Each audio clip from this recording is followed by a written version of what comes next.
Okay, time for another episode.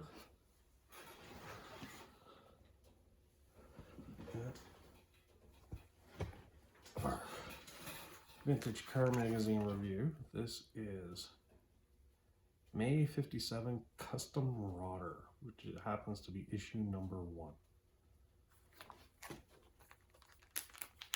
Bought these a few years ago of someone that was unloading a collection. That's a fairly complete set of custom rodders.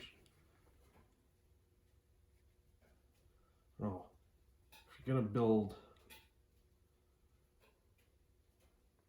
a hot rod that even has the look of that era or any era, try and find as much print material on it. Don't reference builds guys did in the 90s. That's not, I mean, yeah, there was some accurate stuff, but there was a lot of blending of the eras. So if you want to build to a specific era, find a magazine from that era. I happen to like late 50s, early 60s, so these little magazines that were king at the time, they're everywhere. Yeah. See, there's a custom Merc. It's gonna be Alcorn, Buddy Alcorn. Merc.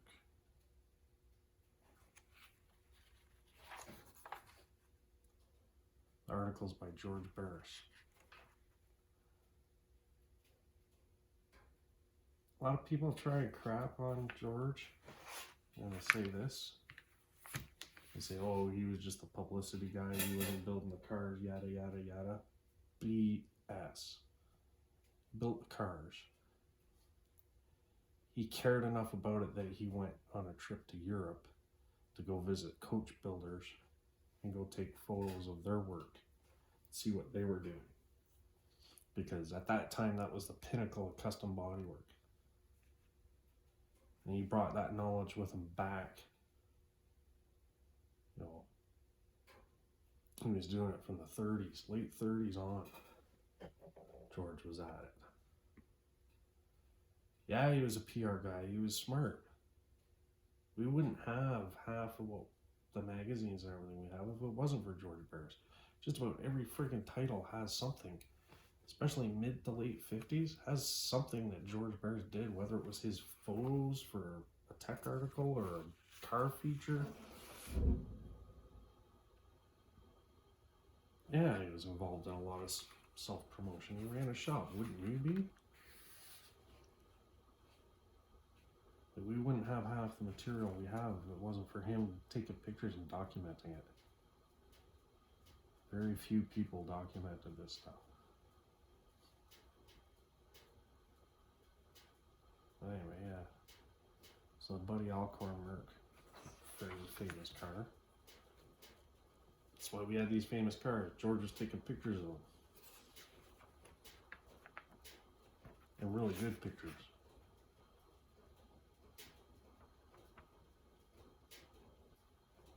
Jim McClellan's Heavy Hauler. Cool. Little hot rod pickup, 34 pickup.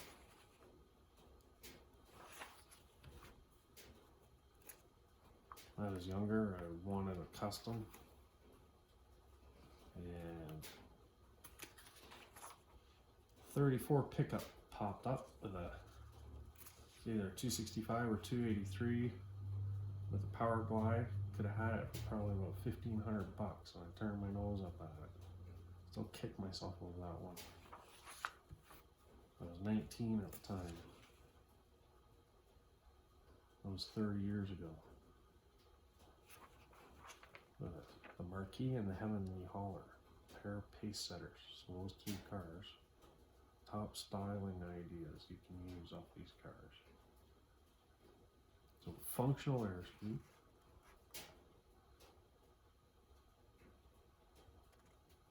Pinstriping by the Greek. 34. I like this style. Heavy stripes with a narrow outline on it. Oh.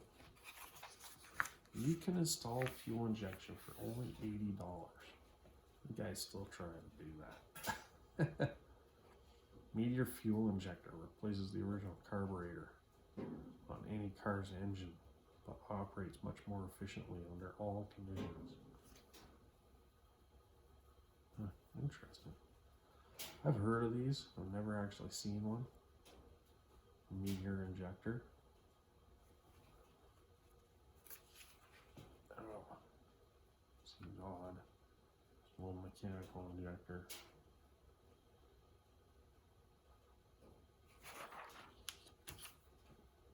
Oh, there's a cutaway.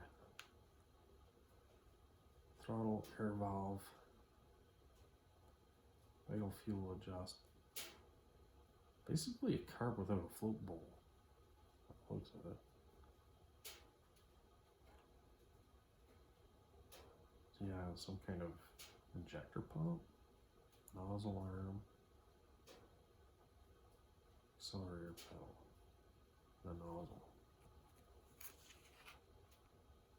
I have to read that article. Oh, there's a Rochester setup. Fuel injection. Pretty neat how they made these work. It fell out of favor because guys just wasn't enough of them around for guys to really get the knack of working on them.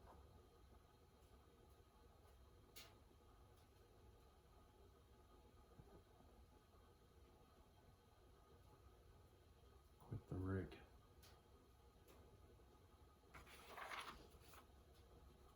Supercharged Deuce.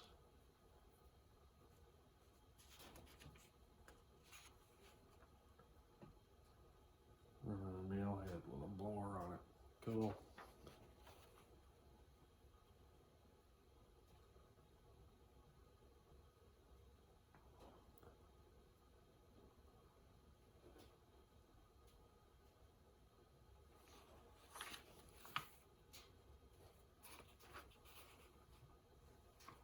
Facelift. Old Ford, new face. Phil Duvall's first customizing project. Looks like the work of a real pro. Fiberglass made it possible.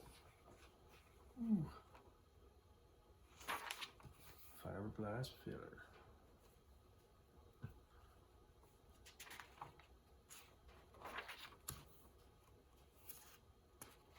Yep, started using lead.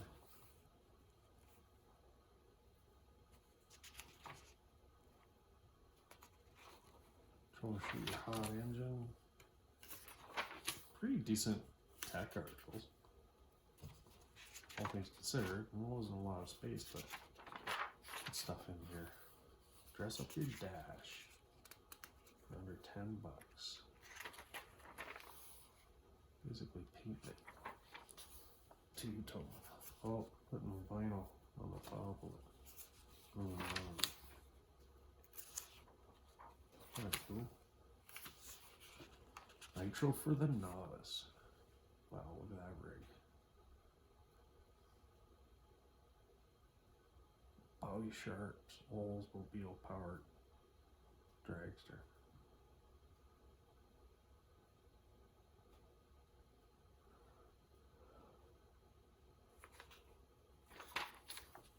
Facts you'll need to use.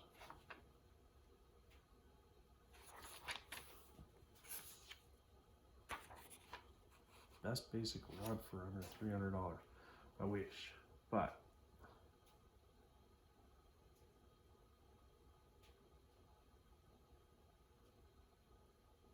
these points made in these types of articles, you know, the prices are no longer accurate, are very real. It's all stuff that still applies, right? It's like you can't go wrong with a 40 Ford Coupe. So that's what they did. Found a 40 Ford Coupe and they bought it used, so cheap, I guess.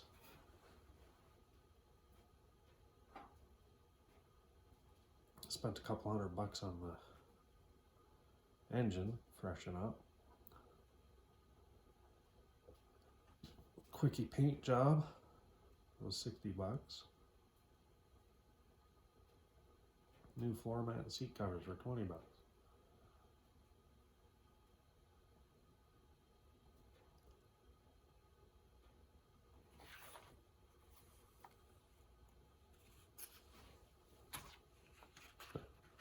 Automotive accessories catalog, 75,000 parts. Oh, JC Whitney. Oh man, the Pink Beast. This car is just infamous.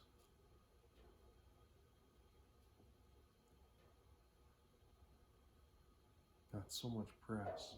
It's so bad. Probably one of the uglier customs. But it sure made a friggin' mark. Everyone knows what it is. Even still, 50 plus years, 60 years down the road.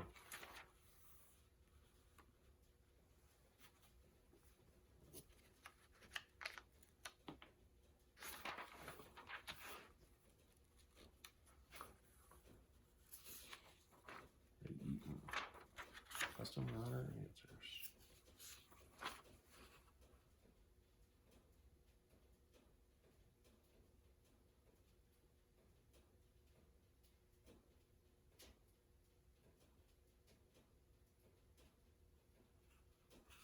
Really cool little nail head in it.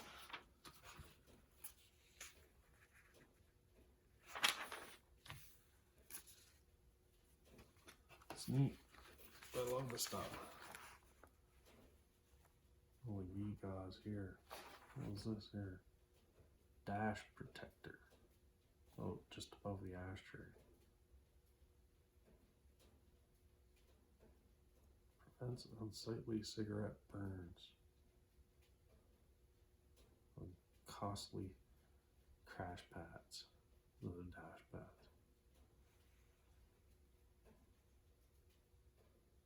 Twin exhaust deflectors. New over 57 volt. Chrome front fender trims for the headlight eyebrow thingies. The shrunken head.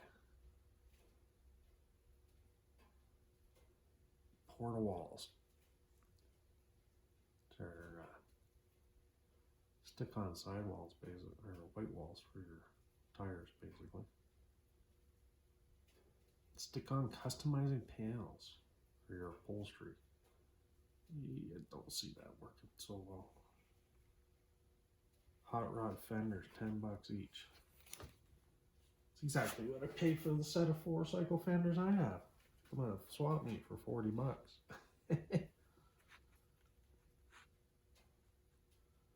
Continental kits, $50. Whew. That's cool. That's all. Couple page ad from JC Whitney.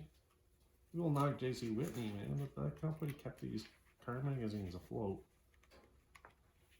I am a firm believer that every hot rod or custom has to have 2 or 3 little pieces of kitsch or Gugar, or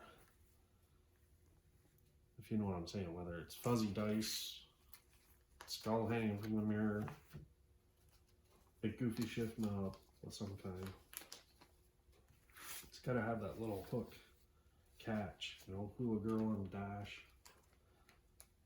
But not everything. Like, don't put 600 sets of dice. Because guess what? More is not better. Not the whole thing holstered in fuzzy dice. No. You have a set of fuzzy dice. Or you could, you know, the skull hanging from the mirror, like the Falcons 55, or the shrunken head, or a goofy shift knob. You have some, you know, dice bringing door lock pulls. You know, dice valves to end caps. So if you did that, valve stem caps and the door lock pulls and say like a big dice shift knob. And they all match and kind of go with the color of the car. Like every custom or hot rod should have something like that. I'm gonna make my own shift knob for the T. So, I mean, I think that type of little touch, you know, or if you find some old J.C. Whitney accessories, throw one or two on the car, and it just kind of makes it and it takes it back to that period. It just comes, I don't know, ties it all together, I guess. You gotta have something a little goofy and fun on the car. But anyway, no, that was good. 57. Issue number 1. I go through these. Thank you. If you like that, please hit the subscribe button. I'm going to be throwing these vintage magazine reviews in. Just so I got something to tie in with these build videos because they take a long time to put together, and it's a one-take deal. Alright, thank you, and please subscribe. Thanks.